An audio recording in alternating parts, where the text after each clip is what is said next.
আসসালামু আলাইকুম রহমতুল্লাহ বারকাতু। আমি সোহেল ইউর ফ্রেন্ড। আজকের ভিডিও আমি তৈরি করতেছি ভাই, অনেক খোঁজাখুঁজির পর অনেক সঠিক তথ্য পেয়েছি, তাই শেয়ার করতেছি। তো আমাদের একটা সমস্যা হচ্ছে ভিক্টোরি উইথ অ্যাশ লগ ইনের সমস্যা। চলুন এটা নিয়ে একটু বিশ্লেষণ করি। আপনি হয়তো লক্ষ্য করেছেন যে আমরা যখন victory with ash log in করতে যাচ্ছি তখন দেখা যাচ্ছে ইন্টারনাল সার্ভার এরর। তো এটা কেন? এটা নিয়ে কয়েকটি পয়েন্ট রয়েছে। আসলে এটা সত্যটা কি? এক নাম্বার প্রশ্ন আমাদের যেটা আসে যে আমাদের ভিক্টোরি উইথ অ্যাশ এটা কি অ্যামাজন ওয়েব সার্ভিস ব্যবহার করে? মানে হোস্ট কি অ্যামাজন নিয়ে রেখেছে কি না এমনটা? তো ভাই দেখুন, এটার এক নাম্বার উত্তর হচ্ছে জি, এটা ঠিক। তবে আমাদের ভিক্টোরি উইথ অ্যাশ এই সাইটটি অ্যামাজন ওয়েব সার্ভিস এ হোস্ট করা রয়েছে। এটা একদম 100%। যদি আপনারা ভাই প্রমাণ চান আমি প্রমাণও দিতে পারবো। এই যে দেখুন, আইপি অ্যাড্রেস চেক করতে পারবেন, হোস্টিং মানে সব কিছু এখানে দেওয়া আছে। আর যদি আপনারা লিঙ্ক চান ভাই, আমি ভিডিওর ডিসক্রিপশন বক্সে লিঙ্কটি দিয়ে রাখবো। ওগুলোতে আমার ক্লিক করে দেখানো সম্ভব হচ্ছে না, তবে আপনারা দেখে নেবেন। ওকে, এখানে ভাই সব কিছুই আমি জোগাড় করে রেখেছি, সঠিক তথ্য যেগুলো সেগুলো। তো তারপরে চলে আসুন, সার্ভার কোথায় রয়েছে? দ্বিতীয় প্রশ্ন আসতে পারে যে ভাই তাহলে আমাদের সার্ভারটি কোথায় রয়েছে?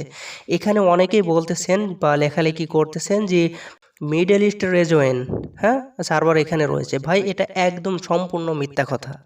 কেননা যত জায়গায় আমি ট্রাই করেছি, চেক করেছি, সার্ভার শুধুমাত্র একটাই দেখাচ্ছে যে ইউএসএ, বাট মিডল ইস্টে এখানে এই এলাকায় সার্ভার থাকার কোনো প্রমাণ নেই। মানে আমাদের সার্ভার কোথায়? ইউএসএ।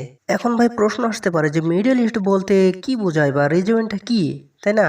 আর ইউএসটা একটু আমি পার্থক্য করে দিচ্ছি। দেখুন ভাই, অনেকগুলো অঞ্চল মানে অনেকগুলো দেশ নিয়ে একটা অঞ্চল গঠিত হয়েছে। যেমনটা ধরুন সৌদি আরব বা আরবিয়া, ইউনাইটেড আরব আমিরাত, কোয়াটার, ইরান, ইরাক, কুয়েত, এসব মানে এগুলোকে একত্রিত করে একটা অঞ্চল সিলেক্ট করা হয়েছে। এগুলোকে বলা হয় মিডল ইস্ট।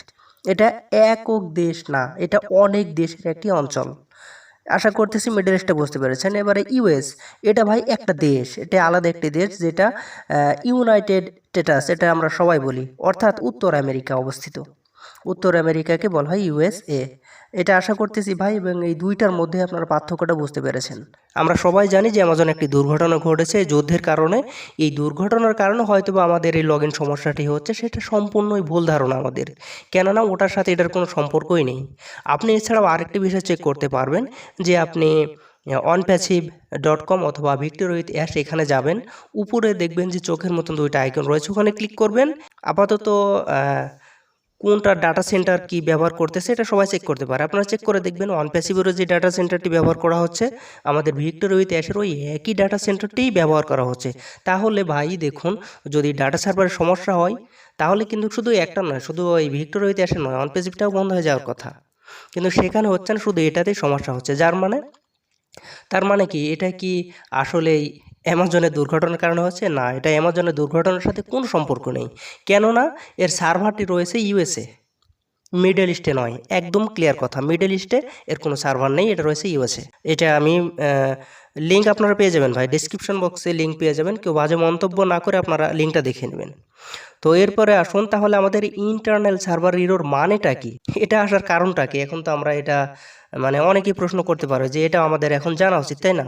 এটা সহজভাবে বলতে গেলে যে সার্ভারের ভিতরের কোনো সমস্যা পাচ্ছে, তাই আমরা এটা লগ ইন করতে পারছি না। আমাদের লগ ইন করার অনুরোধটি আমরা সম্পূর্ণভাবে চালাচ্ছি, কিন্তু এই অনুরোধটা ওই ভিতরে সার্ভারের ভিতরে গিয়ে কাজ করতেছে না। তাহলে ভাই সাধারণ কারণ কি কি হতে পারে যে ওর ভিতরে এমনটা হচ্ছে কেন?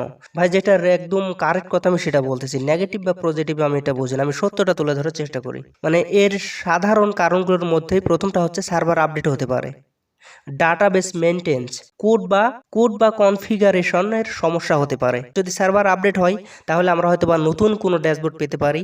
মেনটেন্স করুক, যেটাই হোক না কেন, এটা ভাই বমবাস্ট হওয়ার কারণে এমনটা হচ্ছে না, এটা ট্যাগ টিমেই ঠিক করবে। ট্যাগ টিম মানে আসলে ভিক্টোরি উইথ অ্যাশের ট্যাগ টিম, দেখুন ওয়েবসাইটের যারা ডেভেলপার তারা এটা ঠিক করবে। এটা আমার বা আপনার কাজ নয়। যারা ওয়েবসাইট ডেভেলপার করতেছে, এই ভিক্টোরি উইথ অ্যাশ যারা ডেভেলপার করতেছে তারা এটা ঠিক করে ফেলবে। মানে তাহলে কি দাঁড়ালো?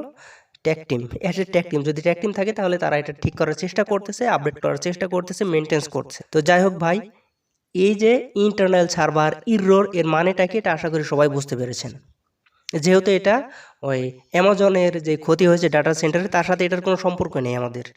ওকে, একটা আশা করি এটাও ক্লিয়ার। তাহলে চলুন 4 নাম্বার অপশন কি বলা হচ্ছে। 4 নাম্বার পয়েন্ট, মিডল ইস্টে দুর্ঘটনার কারণে কি হয়েছে। মিডল ইস্টে দুর্ঘটনার কারণেও হয়তো বা অন্যান্য সমস্যা, অন্যান্য সাইটে সমস্যা হচ্ছে, কিন্তু কি বাংলাদেশে আপনি কয়টা সাইট ভাই ব্যবহার করেন একটু ভেবে দেখুন। আপনি যতগুলো সাইট ব্যবহার করছেন একটাও থেকে সমস্যা হচ্ছে হয় নাই। ওয়ান প্যাসিভও যেভাবে রয়েছে ওই যেই ডাটা সেন্টার দিয়ে চালাচ্ছে, এটাও ভিক্টর উইথ অ্যাজুর সেই ডাটা সেন্টার দিয়ে চালাচ্ছে। আমি সেটাই আবারও বলছি, বারবার বলছি। তাহলে সমস্যা শুধু এটাই হচ্ছে ভিক্টর উইথ অ্যাশে, কিন্তু গোটাতে নয়। হতেও পারে যে সাইটের আপডেট হচ্ছে, হয়তো বা 2টি সার্ভার একটি করার চেষ্টা করতেছে, মানে অন প্যাসিভ এবং ভিক্টর উইথ অ্যাশো এক করার চেষ্টা করতেছে। তো যেটা হবে কি হচ্ছে, মেন কথা হচ্ছে মেনটেন্সের কাজ চলতেছে, কি হচ্ছে জানি না। দুর্ঘটনাবশত এমনটা হয় নাই, বা দুর্ঘটনার জন্য আমাদের এই সমস্যাটি নয়। তো যখন এটা মেনটেন্স ঠিক হয়ে যাবে, দুর্ঘটনা যখন ঠিক হয়ে যাবে, সমস্যার সমাধান হবে, তখন এটা আমরা স্বাভাবিকভাবে লগ ইন করতে পারবো। তখন হয়তো বা চাইলে আমরা কিছু ভাই দেখতে পারবো। আশা করতেছি এই সমস্যাটি, লগ ইন সমস্যাটি কেন হচ্ছে এটা আমি আপনাদের ভাই ভালোভাবে বোঝাতে পেরেছি। তো আপনারা 1, 2, 3টা পর্যন্ত আমি লিঙ্ক নিয়ে রেখেছি।